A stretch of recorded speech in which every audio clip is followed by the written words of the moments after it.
ಶ್ರೀ ಸತ್ತುಪಾಸಿ ಜ್ಞಾನನಿಧಿ. ಮರಳಿನ ಮನೆಯ ಮೋಹ. ಮಕ್ಕಳು ಮರಳಿನಲ್ಲಿ ಆಟವಾಡುತ್ತಿರುತ್ತಾರೆ. ಮರಳಿನ ಮನೆಯನ್ನು ಕಟ್ಟುತ್ತಾರೆ. ಮರಳಿನಲ್ಲಿ ಆಟವಾಡುವುದು ಅವರಿಗೆ ತುಂಬ ಇಷ್ಟ.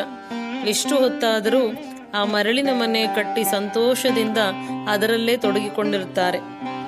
ಅವರಿಗೆ ವಾಸ ಮಾಡಲು ನಿಜವಾದ ದೊಡ್ಡ ಮನೆ, ಸೌಕರ್ಯ ಎಲ್ಲ ಇರುತ್ತೆ. ಆದರೂ ಅವರಿಗೆ ಈ ಮರಳಿನ ಮನೆಯಲ್ಲಿ ಹೆಚ್ಚು ಸಂತೋಷ. ಇದೇ ನನ್ನ ಮನೆ ಅಂತಾರೆ. ತಾಯಿ ಮಕ್ಕಳನ್ನು ಕರೀತಾಳೆ. ಆದರೆ ಆ ಮಕ್ಕಳು ಅವಳ ಜೊತೆಗೆ ಹೋಗಲು ಇಷ್ಟಪಡದೆ ಮರಳಿನ ಗೂಡಿನ ಹತ್ತಿರನೇ ಇರೋಕ್ಕೆ ಇಷ್ಟಪಡ್ತಾರೆ.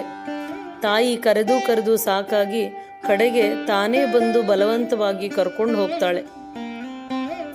ಹೀಗೇನೆ ನೀವುಗಳು ಪ್ರಪಂಚದಲ್ಲಿ ಮನೆ, ಕಾರು ಎಲ್ಲ ಇಟ್ಕೊಂಡು ನನ್ನ ಮನೆ, ನನ್ನ ಕಾರು ಅಂತಿರಲ್ಲ.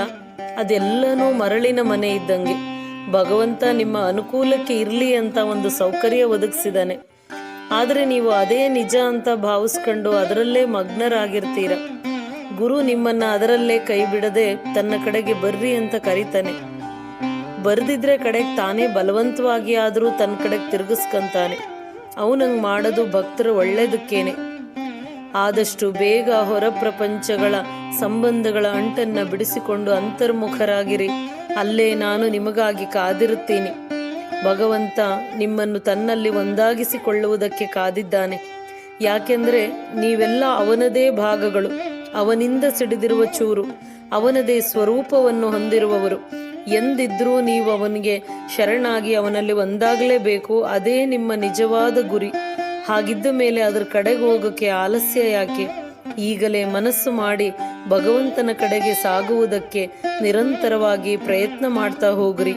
ಕ್ಷಣ ಕ್ಷಣವೂ ಆ ಶ್ರೀಪಾದವಲ್ಲಭ ನಿಮಗೋಸ್ಕರ ಕಾಯುತ್ತಾ ಇದ್ದಾನೆ.